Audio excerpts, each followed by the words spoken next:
এ যেন আরেক জঙ্গল সলিমপুর, আর সেটা খোদ রাজধানীতে। এক সন্ত্রাসীর নিয়ন্ত্রণে মহাখালীর হাসপাতাল পাড়া।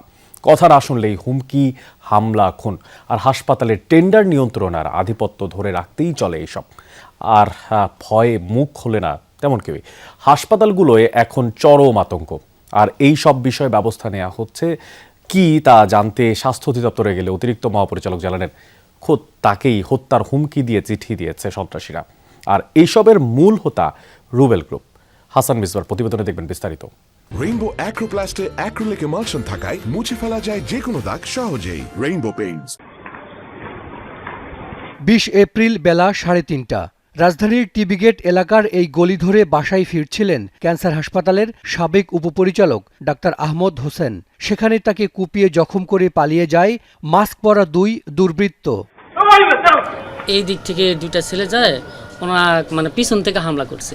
হামলা করার পর আমার দোকান থেকে বের হয়েছি, দেখলাম কিছু মানুষ আগে আসলো, ওই 2 জন ছেলে চলে গেল। ঘটনার পর অজ্ঞাতদের আসামি করে মামলা করে হাসপাতাল কর্তৃপক্ষ, অথচ হামলাকারী ও তাদের গডফাদারের নাম সবার জানা।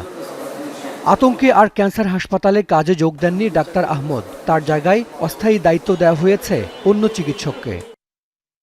শুধু ডাক্তার আহমদ নয়, রুবেল বাহিনীর বর্বরতার শিকার বক্ষব্যাধি হাসপাতালের সাবেক এক প্রশাসনিক কর্মকর্তাও। অফিস শেষে বাসায় ফেরার সময় দিনে দুপুরে কোপানো হয় তাকে। জীবন বাঁচাতে তিনিও বদলি হয়ে যান অন্য হাসপাতালে। আর নিজের বাসার সামনে হামলার শিকার হয়েছেন একই হাসপাতালের উপপরিচালক ডাক্তার আব্দুল্লাহ আল মেহেদি। সব ঘটনার মূলেই টেন্ডার নিয়ন্ত্রণ। একই এলাকায় আছে নার্সিং মহাবিদ্যালয়। নির্মাণাধীন ভবনে গিয়ে ঠিকাদারের কাছে চাঁদার দাবিতে গুলি চালায় রুবেল বাহিনীর সদস্যরা। এ নিয়ে কথা বলতে চায় না ঠিকাদারি প্রতিষ্ঠান। আপনি কি দেখছিলেন? কথা বললেই ভালো। শুটিং কি এখানে হয়েছে না ওই পাশে? শুটিং গুলির ঘটনা পেছনে। মহাখালীর আরেক প্রতিষ্ঠান জনস্বাস্থ্য ইনস্টিটিউট। টেন্ডার না দিলে হত্যার হুমকি দেওয়া হয়েছে পরিচালককে। নিয়ম মেনে কাজ করলে সন্ত্রাসীরা হুমকি দিচ্ছে, আবার আমরা যদি নিয়ম বহির্ভূতভাবে কাজ করি সেখানে আমরা দুর্নীতির দায়ে অভিযুক্ত হব, অডিট আপত্তিতে পড়ব। বাদ যায়নি ওষুধের দোকানও। ক্যান্সার হাসপাতালের পাশের এই দোকানেও চাঁদার জন্য চালানো হয় গুলি। বিদ্যুৎ হান্দাইছে, একদম মোটরসাইকেল খারাপ হয়েছে, কয়ে টাকা দে, কি টাকাই যা টাকা দে, পিস্তল বাইরে গেছে, 2 বা 3 বার পিস্তল বাইরে গেছে। শুধু হুমকি হামলা নয়, আছে হত্যার ঘটনাও। 9 মাস আগে বক্ষব্যাধি হাসপাতালের কর্মচারী ইউনিয়নের সাবেক সাধারণ সম্পাদক জামাল হোসেনকে গুলি করে হত্যা করে সন্ত্রাসীরা। কারণ আমার দোকান ছিল এইবার, আমি আরেক জায়গায় চলে গেছি বানানতে, আইসা দিয়ে খুন হয়েছে। কে বা কারা মারছে তা জানি না, শুনছি 2টা লোক মাস্ক পরা ছিল, তারা এসে গুলি করে চলে গেছে। বাড়ি থেকে শুনছি যে এখানে হয়েছে, মানুষ মারছে, ওই যে হাসপাতালের কর্মচারীরা। পারিবারিক এই ছবির ডান পাশের ব্যক্তি জামাল হোসেন, ফাতেমার বাবা। আমার বাবার নয়, আমার বন্ধুর বাবা আসছে। তোর বাবা কোথায় গেছে? আকাশে গেছে। বাবাকে প্রতিদিন খুঁজে ফেরে তার আদরের কন্যা। ঘুম পাড়িয়ে দেয়া, চকলেট কিনে দেয়া সেই বাবা কোথায় হারিয়ে গেছে? বাবার লেগে কান্নাও করি, যখন মনে পড়ে বাবা নাই, বাবা থাকলাম, বাবার সাথে ঘুমাইতাম, তো বাবা আমার পাড়া দিত অনেক। ঘটনার পর মামলা করে জামালের পরিবার। প্রধান আসামি আজিজ রুবেল। এতেই ভয়াবহ হুমকিতে পড়ে জামালের পরিবার। হার্ট অ্যাটাকে মারা যান তার বড় ভাই। আমার বড় মেয়ে পরশুদিন রাতেও দাঁড়ায় দাঁড়ায় কান্না করছে, বাবার কথা মনে পড়তেছে। আমার ছোট মেয়ে ঘুম থেকে উঠে রাতের বেলা বসে খাটের উপর কান্নাকাটি করে। প্রতিটা মুহূর্ত আমরা আতঙ্কের ভিতরে আছি, কখন কি করে আমাকে মাইরা ফেলায় নাকি। এর ভিতরে আমি জিটিও করছি, আমিও জিটি করছি, আমার মেজো ভাই আলম ওনারও জিটি করছে যে আমাদের মাইরা ফেলাইব। তা আমাদের জীবনের মূল্য কোথায়? অনেকেই বলে যে থানায় যান না কেন, ডিবিতে আমরা যে যাব, প্রথম কয়েকদিন গেছি, যেখানে যাই সেখানে ওদের লোক, যেখানে যাই সেখানে ওদের মানুষ, তাহলে আমরা কিভাবে বাঁচবো বলে। অপরাধ জগতে রুবেলের পথচলা বক্ষব্যাধি হাসপাতালের এই বস্তি থেকে।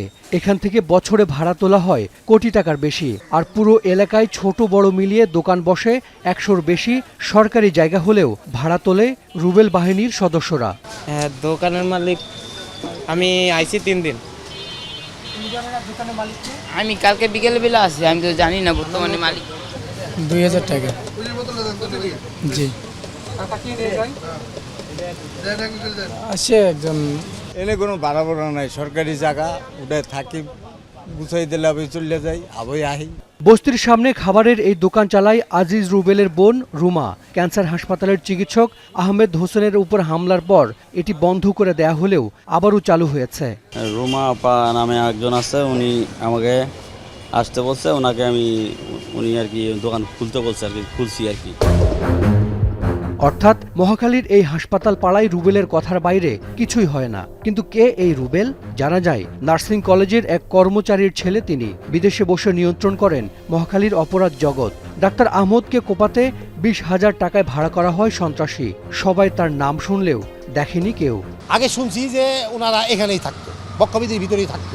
আমি 34 বছর চাকরি করি, আমার 34 বছরে আমি দেখিনি।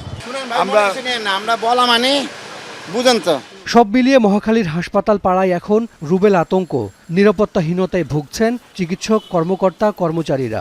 সরকারি কাজে বসলে তো ভয় করলে চলবে না, আমরা কাউকে ভয় পাচ্ছি না। একদম স্ট্রেট লাইনে টেন্ডার যাবে, এখানে কার নাম আসছে, কে আছে, এগুলো নিয়ে আমরা চিন্তা করছি না। হাসপাতাল পাড়ার নিরাপত্তায় কী ব্যবস্থা নেওয়া হয়েছে তা জানতে স্বাস্থ্য অধিদপ্তরে গেলে অতিরিক্ত মহাপরিচালক জানালেন হত্যার হুমকি দেওয়া হয়েছে তাকেও। পরশুদিন আমার জীবননাশের হুমকি দিয়ে আমার নামে একটা চিঠি আসছে যে আমাকে মেরে ফেলা হবে, আমার পরিবার মেরে ফেলা হবে, এই ধরনের চিঠি একটা আসছে। ধরেন একজন মানুষ, আমি ডাক্তারের কথা বলছি না, একজন মানুষ যদি মৃত্যুর হুমকির মধ্যে পড়ে এবং সে যদি এটাকে প্রত্যক্ষ করে, সে যদি এটাকে ফিল করে, তাহলে এই মোরালস ধরে রাখা খুব কঠিন। পুলিশ বলছে মহাখালী এলাকায় নজরদারি বাড়ানো হয়েছে। আমরা সার্বক্ষণিক মনিটরিং রাখছি এবং এই ঘটনার আগের থেকেও পুলিশের তৎপরতা ছিল এবং ঘটনার পরপর আমার পুলিশি তৎপরতা বৃদ্ধি করা হয়েছে। জানা গেছে মহাখালীর হাসপাতাল পাড়ার নিরাপত্তায় বক্ষব্যাধি হাসপাতালে পুলিশ ফাঁড়ি বসানোর সিদ্ধান্ত হয়েছে। তবে কবে থেকে তা চালু হবে তা ঠিক হয়নি এখনো।